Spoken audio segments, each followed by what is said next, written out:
पुत्रदा एकादशी व्रत कथा। द्वापर युग के आरंभ में महिष्मति नाम की एक नगरी थी, जिसमें महिजित नाम का राजा राज्य करता था। लेकिन पुत्रहीन होने के कारण राजा को राज्य सुखदायक नहीं लगता था। उसका मानना था कि इंसान नाना था कि जिसके संतान न हो, उसके लिए यह लोक और परलोक दोनों ही दुखदायक होते हैं। पुत्र सुख की प्राप्ति के लिए राजा ने अनेक उपाय किए, परंतु राजा को पुत्र की प्राप्ति नहीं हुई। नमस्कार दोस्तों, आप सभी का एक बार फिर स्वागत है आपके अपने चैनल मोटिवेशन थॉट में। दोस्तों, वृद्धावस्था आती देखकर राजा ने प्रजा के प्रतिनिधियों को बुलाया और कहा, हे प्रजाजनों, मेरे खजाने में अन्याय से उपार्जन किया हुआ धन नहीं है। न मैंने कभी देवताओं तथा ब्राह्मणों का धन छीना है। किसी दूसरे की धरोहर भी मैंने नहीं ली। प्रजा को पुत्र के समान पालता रहा। मैं अपराधियों को पुत्र तथा बांधुओं की तरह दंड देता रहा। कभी किसी से घृणा नहीं की, सबको समान माना है। सज्जनों की सदा पूजा करता हूं।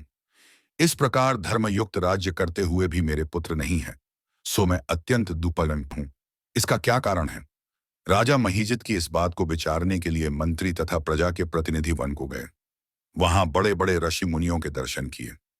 राजा की उत्तम कामना की पूर्ति के लिए किसी श्रेष्ठ तपस्वी मुनि को देखते फिरते रहे।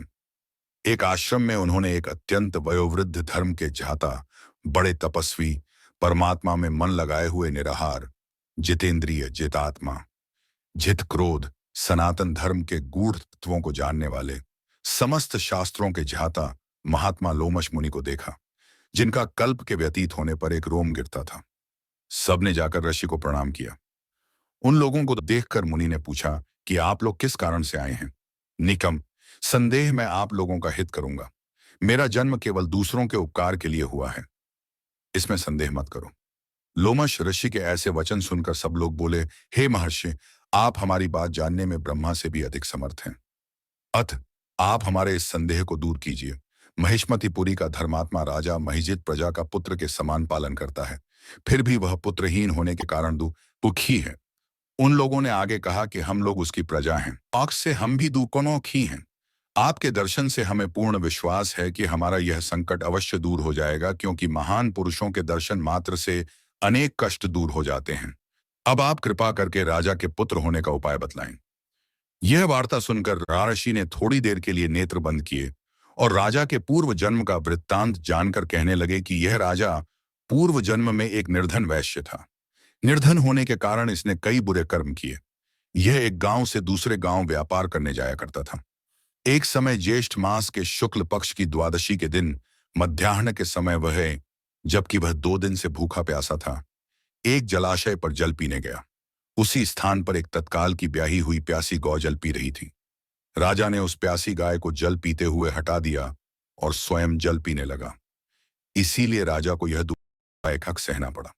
एकादशी के दिन भूखा रहने से वह राजा हुआ और प्यासी गौ को जल पीते हुए हटाने के कारण पुत्र वियोग का दुख सहना पड़ रहा है। ऐसा सुनकर सब लोग कहने लगे कि हे ऋषि, शास्त्रों में पापों का प्रायश्चित भी लिखा है, अतः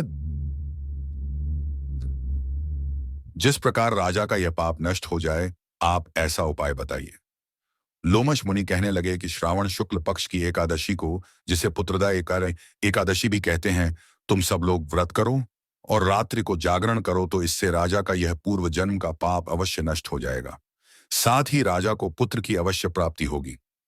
लोमश ऋषि के ऐसे वचन सुनकर मंत्रियों सहित सारी प्रजा नगर को वापस लौट आई और जब श्रावण शुक्ल एकादशी आई तो ऋषि की आज्ञानुसार सबने पुत्रदा एकादशी का व्रत और जागरण किया।